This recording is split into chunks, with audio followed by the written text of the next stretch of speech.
온목사와 성경 읽기 예레미야 17장입니다. 오늘도 하나님의 말씀을 함께 읽으면서 주님의 은혜를 나누기를 원합니다. 예레미야 17장 함께 읽겠습니다. 예레미야 17장 유다의 죄와 벌. 유다의 죄는 금강석 끝 철필로 기록되되 그들의 마음판과 그들의 제단불에 새겨졌거늘 그들의 자녀가 높은 언덕이 푸른 나무 곁에 있는 그 제단들과 아세라들을 생각하노다.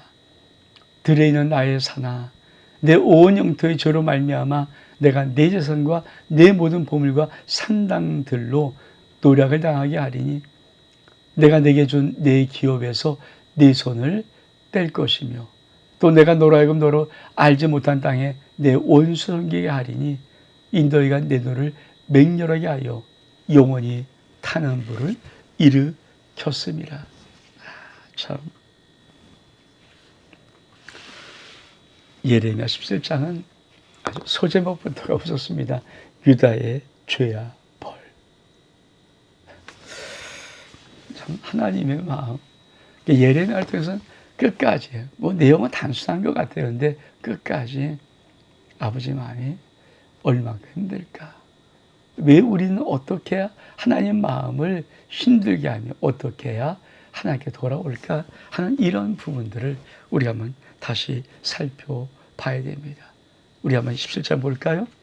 그렇습니다. 유다의 죄는 금강석 끝 철필로 기록되되 그의 마음판과 그들의 제단불에 새겨졌거늘. 유다의 죄가 금강석 철끝 펜으로, 금강석 펜으로 얼마 깼을 때마다 정확하게 새겨지는 금강석 그 철끝 펜으로 그들의 마음속에 또 제단, 그들이 섬기는 우상의 제단의 뿔 속에 새겨졌다고 말합니다. 그러면서 뭐라고 말씀하십니까? 그들의 자녀가 높은 언덕이 푸른 나무 곁에 있는 그 제단과 아세라들을 생각. 하나님의 자녀들의 모든 생각이 처음부터 끝까지 우상입니다. 아세라 목상, 이 베니키아의 여신 아닙니까? 번영을 상징하는 이 베니키아의 아세라 목상, 그걸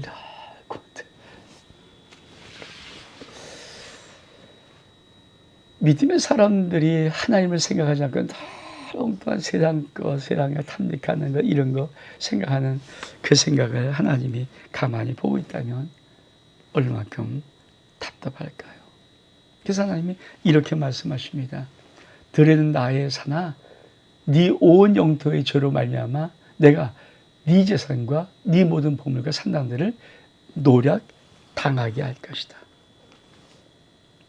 내가 네게 준 네 기업에서 네 손을 뗄 것이다. 손 떼, 너 이제 못 가져. 내가 너로 하여금 너희 알지 못한 땅에 내 원수를 섬기게 하리니 이는 내 너 명렬하고 영원히 타는 불을 일으켰습니다. 그러면서 5절 이하 여호와께서 이것이 말씀해 무릇 사람을 믿으며 육신으로 그 힘을 삼고 마음이 여호와께 떠나는 그 사람은 저주를 받을 것이라. 그는 사막 떨기나무 같아서 좋은 일이 오는 것을 보지 못하고 광야 간조한 땅, 건건한 땅, 사람이 살지 않은 땅에 살리라. 그러나 무릇 여호와를 의지하며 여호와를 의뢰하는 그 사람은 복을 받을 것이라. 그는 물가에 심겨진 나무가 그 뿌리를 강변에 뻗치고 더위가 올지라도 두려워하지 아니하며 급이 청청하며 가뭄에도 걱정이 없고 결실이 그치지 아니함 같으리라.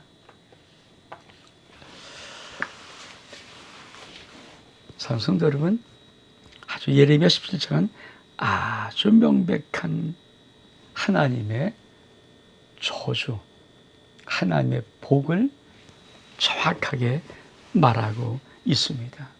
자, 저주받는 사람은 어떤 사람입니까? 사람을 믿는 사람, 육신으로 그 힘을 삼는 사람, 그리고 마음이 여호와께서 떠난 그 사람. 세 가지입니다. 사람을 믿고 자기 육신의 힘을 의지하고 마음은 하나님께 떠난 사람은 저주를 받은 사람입니다. 여러분, 그 사람은 어떤 인생 살까요? 사막의 떨기나무 같은 인생. 여러분, 그냥 모래밖에 없는 사막의 떨기나무, 얼마큼 외롭고 기가 막힌 나무입니까? 그리고 좋은 일이 오는 것을 절대 보지 못하는 인생. 광야, 간조한 땅, 건강한 땅, 사람이 살지 않은 땅에 사는 인생의 모습을 그립니다. 다시 한번, 사람을 믿고 자기 육신의 힘을 의지하고 마음에 하나님 떠난 신령들은, 하나님의 떠난 신령들은 저주를 받는데, 특징이 뭐라고요? 사막의 떨기나무 같은 인생. 절대 좋은 일 오는 것을 보지 못하는 인생. 세 번째로, 광야, 건강하고 건건한 땅, 사람이 살지 않은 땅에 사는 광야 같은 인생, 그가 살아갈 인생이라는 것입니다. 그러면서 이렇게 말씀합니다. 그러나 무릇 여호와를 의지하고 의리하는 그 사람은 복을 받는 사람이다. 그러면서 뭐라고 말합니까? 이렇게 말씀합니다. 그는 물가에 심겨진 나무, 물가에 심겨진 나무가 그 뿌리를 가며 뻗치고 더위가 올지라도 두려워하지 아니하고 잎이 청청하고 가뭄해도 걱정 없고 결실이 그치지 아니함 같으니. 지금 예레미야, 하나님 무슨 말씀하고 있는 거예요? 복 있는 사람은 시편 1편을 말씀하고 있는 거예요. 여러분, 복 있는 사람은 어떤 하나님을 의지하고 하나님을 의리하는 그 사람. 여러분, 하나님 믿는 게 복이에요. 하나님만 의지하는 게 복입니다. 그 사람은 시냇가에 심은 나무 같은 아름다운 인생의 삶을 살 것이며 어떤 생의 가뭄이 올지라도 그는 잎이 청청하고 모든 시절에 따라 결실을 맺는 그 복된 인생을 살아갈 것입니다. 그렇습니다. 하나님께서 그런 인생의 축복을 하기를 원합니다. 사랑하는 성도 여러분, 여러분은 저주받은 사람의 모습으로 살아가십니까? 아니면 복받은 사람의 모습으로 살아가십니까? 아니, 여러분은 사람을 믿고 자신의 육신의 힘을 믿고 마음이 여호와에게 떠난 자입니까? 아니면은 하나님을 의지하고 하나님을 의리하는 자입니까? 그러면서 이렇게 말합니다. 9절에 보니까 만물보다 거짓되고 심히 부패한 것은 마음이라. 누가 능히 이를 알리오마는 나 여호와는 심장을 살피며 폐부를 시험하고 각각 그 행위와 그 행실대로 보응하나니. 불의로 치부한 자는 자고새가 낳지 아니한 알을 품 같아서 그의 중년에 그것이 떠나겠고 마침내 어리석은 자가 되리라. 여러분, 가장 만물보다 부패한 것이 사람의 마음입니다. 근데 하나님은 난 심장을 살피고 폐부를 시험하고 각 사람의 모든 행만 그대로 내가 갚아준다. 그러면서 이렇게 말씀합니다.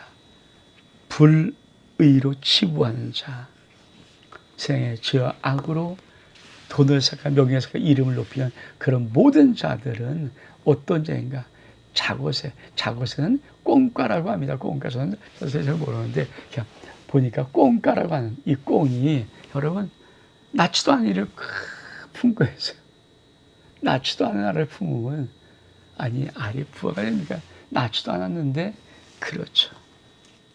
그런 것처럼 이렇게가 낳지도 않은 알을 품은 것처럼 그의 주변에 것이 다 떠나버립니다. 모든 쌓아놨던 것 다 사라지고 마침내는 어리석은 자가 되리라. 그러면서 예레미야 강구가 이렇게 말합니다. 영화로우신 보좌요, 시작부터 높이 계시며 우리의 성소이시며 이스라엘의 소망이신 여호와여, 무릇 주를 버린 자는 다 수치를 당할 것이라. 무릇 여호와를 떠난 자는 흙에 기록되어리니 이런 생수의 근원이신 여호와를 버림이다. 여호와 주 나의 찬송이시오니 나를 고치소서. 그리하시면 내가 낫겠나이다. 나를 구하소서. 그리하시면 내가 구원을 얻으리이다. 보라, 그들이 내게 이르기를 여호와의 말씀이 어디 있느냐? 이제 임하게 할지어다 하나이다. 나는 목자의 지금에서 물러가지 아니하며 주를 따라 싸우니 제 날도 내가 원하지 아니하였음은 주께서 아시는 바라. 내 입술에서 나온 것이 주의 목전에 있나이다. 주는 내게 두려움이 되지 마시옵고 제 날엔 주 나의 피난처이시니이다. 나를 박해한 자로 치욕을 당하게 하시고 나로 치욕을 당하게 하지 마옵소서. 그 놀라게 하시고 난 놀라게 하지 마옵소서. 제 날을 그들에게는 임하게 하시되 배나든 멸망으로 그들을 멸하소서. 여러분, 참 예레미야 간구. 영화로우신 보좌여, 시간 높이 계시며 우리의 성소이시며 이스라엘의 소망이신 여호와여. 여러분, 참 기도 어떻게 하는 게 참 중요하죠.